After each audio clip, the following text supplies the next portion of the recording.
Disclaimer: this content is intended for mature audiences. Viewer discretion is advised. The ultrasound photo trembled in her hands, the same one we'd framed together just months ago. Her voice cracked as she said the words that would haunt me forever: "It's done."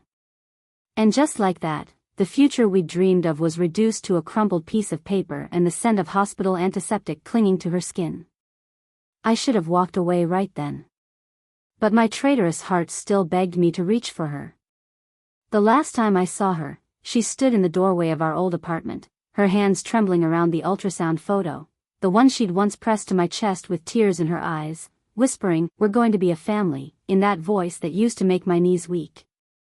Now that same photo was crumpled in her shaking fingers, the black and white image of what might have been our child bent at the edges from how tightly she'd been clutching it. Her face, usually so animated with its constellation of freckles and that one crooked incisor when she smiled, looked like it had aged a decade in the months since I'd walked out. Dark circles bruised the space beneath her red-rimmed eyes, and her lips, those lips I'd kissed 1,000 times, were chapped and bitten raw. She wore my old college hoodie, the one she'd stolen years ago and never returned, now hanging loose on her frame like a ghost of happier times. "It's done," she said, her voice scraping out of her throat like the words were made of broken glass. The weight of those two syllables hit me like a sucker punch to the solar plexus, knocking the air from my lungs in one painful whoosh. I could smell the familiar vanilla and lavender scent of her shampoo mixed with something new, the sterile, antiseptic odor of a hospital that clung to her skin and clothes.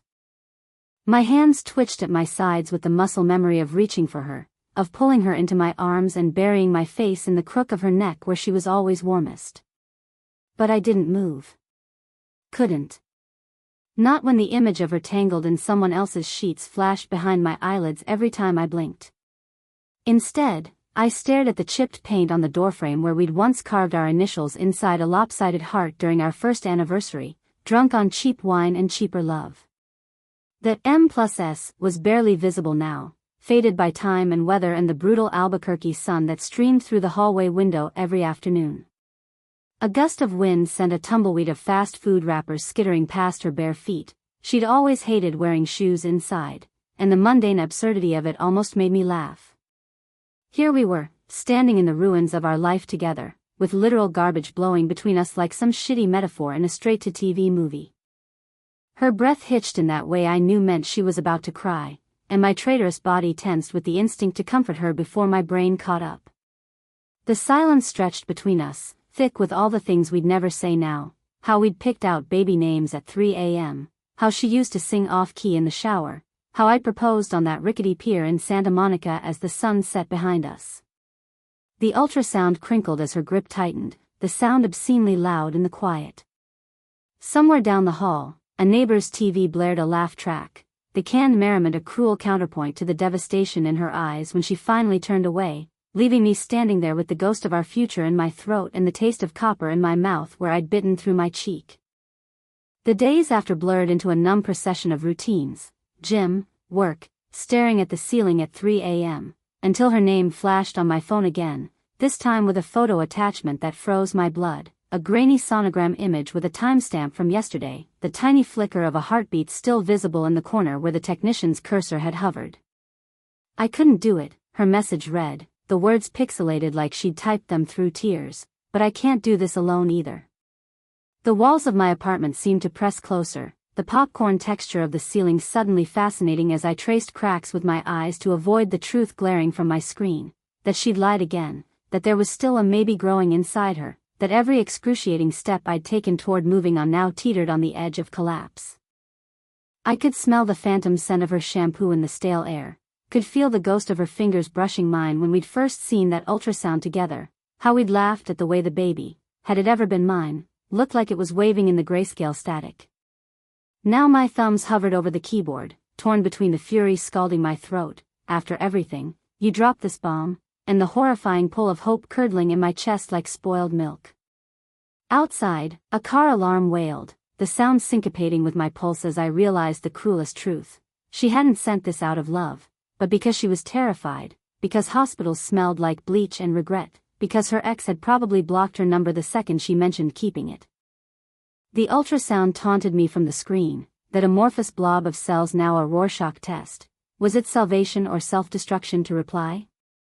I threw my phone across the room, watched it skid under the couch where the glow of the screen lingered like a dying ember, and for the first time since she'd shattered us, I screamed into the silence until my voice cracked raw, because the only thing worse than losing her was the terrifying possibility that she might still need me. The DNA results came back on a Tuesday, the same day I found her ex's Instagram post flaunting a new girlfriend, his arms slung possessively around some blonde's waist, captioned "Upgrades only."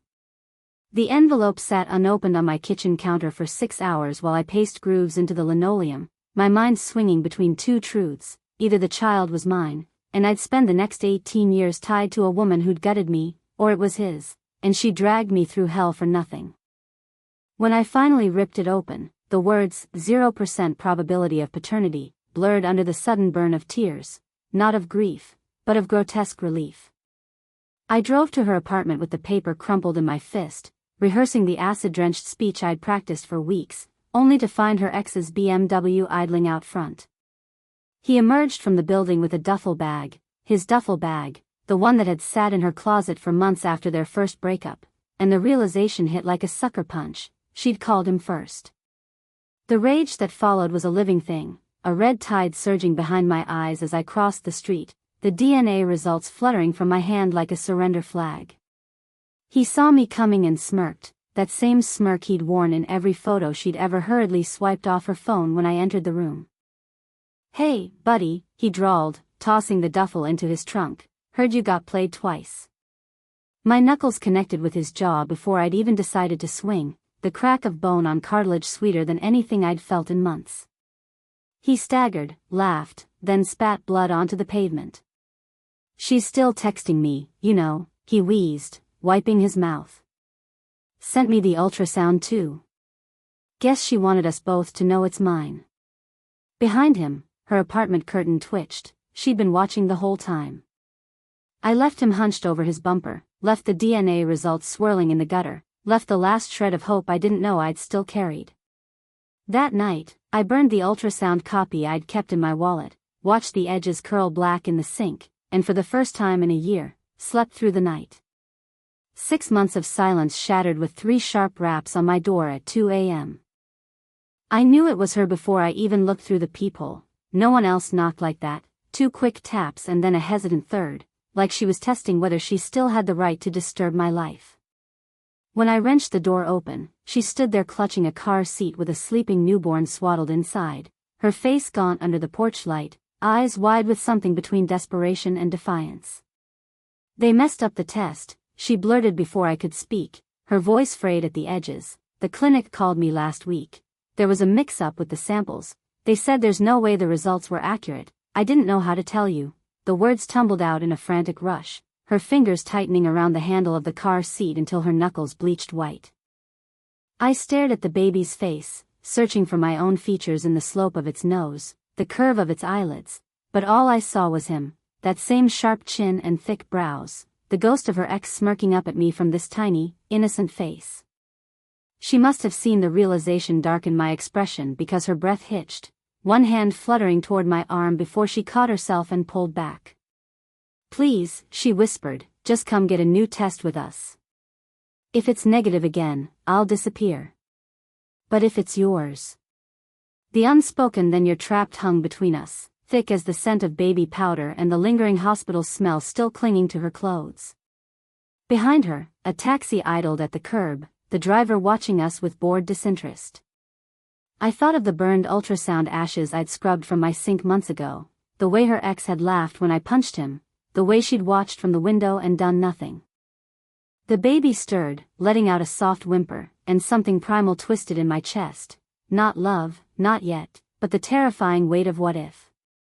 I stepped back and let the door swing shut between us, her sharp inhale the last thing I heard before the deadbolt clicked. Through the wood, her voice came broken and small. "I'll be at the clinic at 9. I didn't answer. But when sunrise came, I was sitting in my car outside the testing center, gripping a coffee I hadn't touched, staring at the entrance and wondering if forgiveness was something you could choke on. The cops let me off with a warning. Her ex didn't press charges, not because he was merciful, but because he had a better weapon. 2 days later, a certified letter arrived, a court order for another DNA test, filed by him, claiming reasonable doubt about the results. The legal jargon boiled down to one truth: he wanted back in. She showed up at my door again, this time in broad daylight, dark circles under her eyes. The baby, Daniel, my son, his name still bitter on my tongue, was strapped to her chest in one of those fabric slings, his tiny fist clutching her shirt. "He's threatening to sue for custody," she said, voice hollow. "Says if the baby is his, he'll take him. And if it's yours." She trailed off, but the unspoken words hung between us. "Then he'll make sure you never get peace." I stared at the baby's face, searching for myself in him. He blinked up at me with eyes that were neither hers nor mine, just new, untouched by all this ugliness. "What do you want?" I asked, my voice rough. She flinched. "I want you to fight." "But..." Her fingers tightened around the sling. "If you walk away now, I'll understand. I'll tell them you're not the father. You'll never hear from us again." The offer was a grenade with the pin pulled. Freedom. Clean hands. No more court dates, no more fighting her ex in parking lots, no more wondering if every smile she gave the baby was secretly meant for him. But then the baby cooed, a soft, curious sound, and my resolve cracked. "We'll fight," I said. "But on one condition." She held her breath. "His name changes. Today." Her eyes welled up, but she nodded. "Okay." I reached out, letting the baby grip my finger. His tiny fingers wrapped around mine, warm and trusting. "Welcome to the war, kid," I murmured.